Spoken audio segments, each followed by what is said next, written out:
ఉన్నట్లు కథనాలు ఉన్నాయి. తపస్సు చేసుకునే వారికి ఇది అనువైన స్థలమని పలువురు పండితులు చెబుతున్నారు.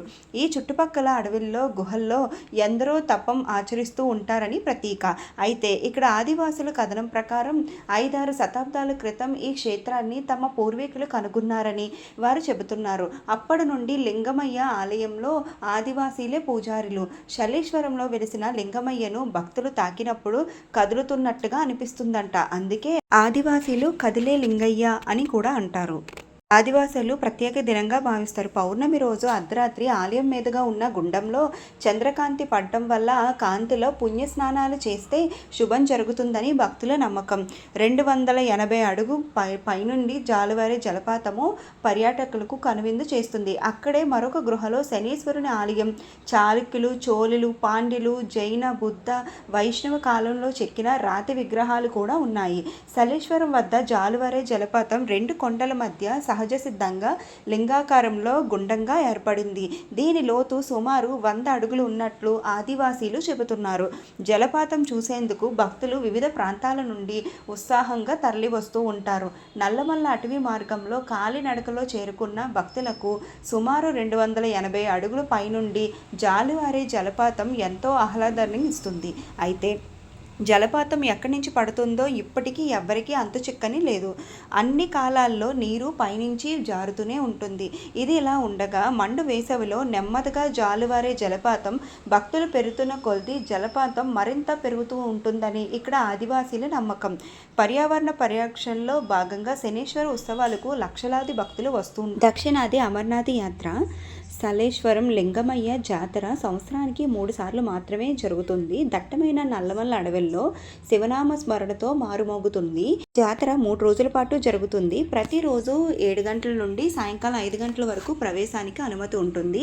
ఉగాది పండుగ తర్వాత తొలి పౌర్ణమికి మొదలయ్యి శాలేశ్వర జాతర. శాలేశ్వర లింగమయ్య దర్శనానికి కేవలం తెలంగాణ నుంచే కాకుండా పొరుగు రాష్ట్రాలైన ఆంధ్రప్రదేశ్, కర్ణాటక, తమిళనాడు నుంచి కూడా భక్తులు లక్షలాది మంది వస్తూ ఉంటారు. దక్షిణాదికి వెళ్లే ముందు వస్తున్నాం లింగమయ్య అని, తిరిగి వెళ్లే సమయంలో వెళ్ళొస్తాం లింగమయ్య అంటూ దారి పొడుగున శివనామ స్మరణతో లోయంతా మారుమోగిపోతూ ఉంటుంది. జాతర ప్రారంభం కావడంతో నల్లమల్ల అడవుల్లో సందడి వాతావరణం నెలకొంటుంది. ఈ సందర్భంగా శలేశ్వర క్షేత్రాన్ని జాతర విశేషాలు తెలుసుకుందాం.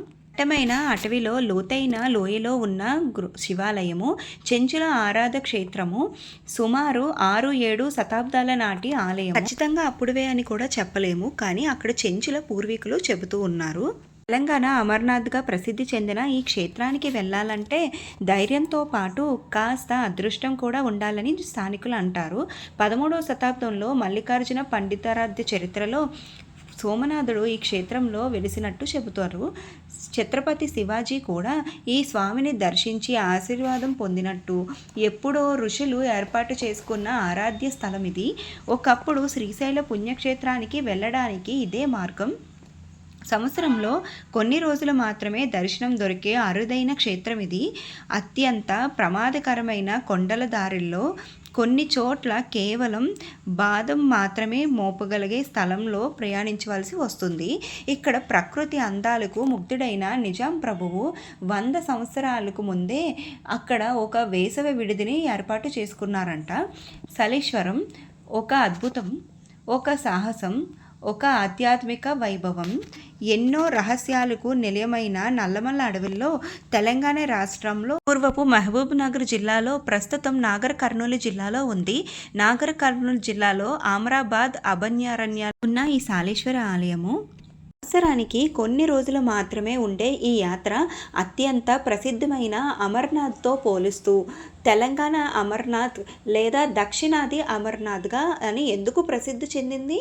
ఎందుకంటే అమర్నాథ్ యాత్ర వెళ్ళిన వాళ్ళు ప్రాణాలు కూడా పణంగా పెట్టి కొండలు గుట్టలు ఎక్కుతూ కాస్త పట్టు తప్పిన పాతాళాన్ని గుర్తు చేసే అగాధమైన లోయల్లోకి జారిపోవలసిందే. అందుకే అమర్నాథ్ యాత్రకు వెళ్ళే వాళ్లకు శారీరక బలంతో బలంతో పాటు మానసిక స్థైర్యం కూడా సమృద్ధిగా ఉండాలని చెబుతూ ఉంటారు. సరిగ్గా అలాంటి పరిస్థితులే శాలేశ్వరం జాతరలో ఉంటాయి.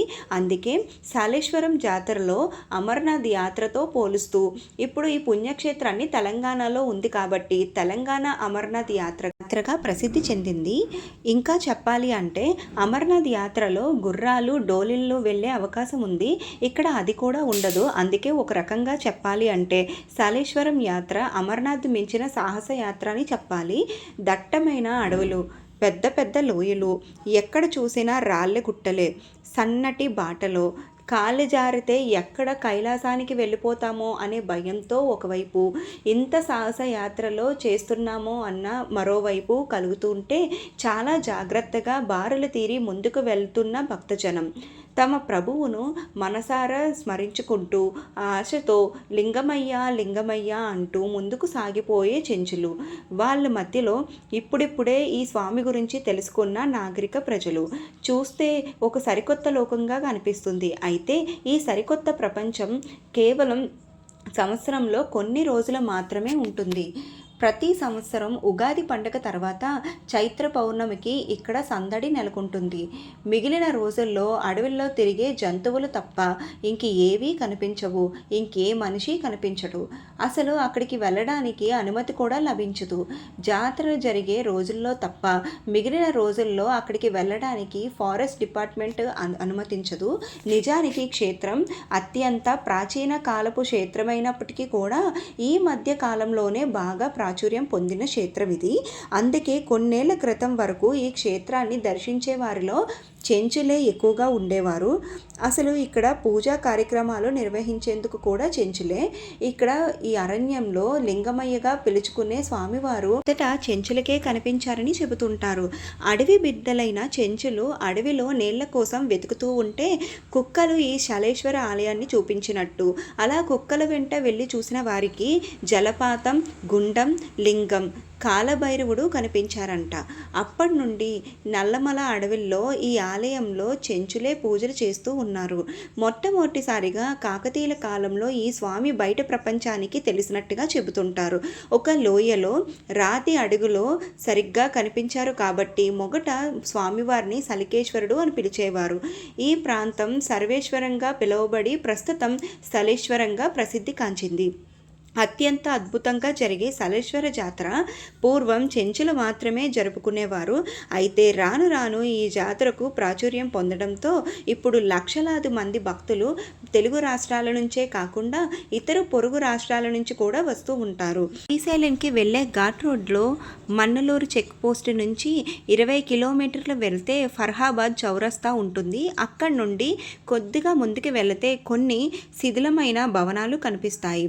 అవే ఒకప్పుడు నిజాం ప్రభువుల వ్యాస విడివిధి అని కూడా చెబుతుంటారు. ఈ ప్రాంతానికి వచ్చిన నిజాం ప్రభువులు ఈ ప్రాంత అందాన్ని చూసి ఇక్కడ వేసవి విడిదిగా భవనాలు నిర్మించుకున్నారంట.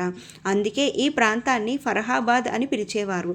ఫర్హాబాద్ అంటే అందమైన ప్రదేశం అని. ఇక్కడ నుండి ఇంకో 20 కిలోమీటర్లు అడవిలోకి వెళ్తే అక్కడ సలేశ్వరం గుట్ట ఉంటుంది. సలేశ్వరం గుట్ట వరకే వాహనాలు వెళ్తాయి.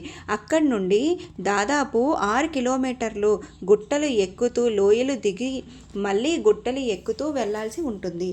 1000 అడుగుల లోతులో ఉన్న లోయలో కొలువుతీరి ఉన్న సలేశ్వర స్వామి ఎట్టారు కొండలు, పచ్చటి చెట్లు, రాళ్ళు రప్పల మధ్య గంటల తరబడి నడుస్తూ లోయ మార్గంలో ఒక్కొక్కరు మాత్రమే నడవడానికి దారి ఉండడంతో వచ్చే పోయేవారు ఒకరిని వీరి ఒకరు పట్టుకొని లోయలోకి దిగుతూ స్వామిని దర్శించుకుంటారు.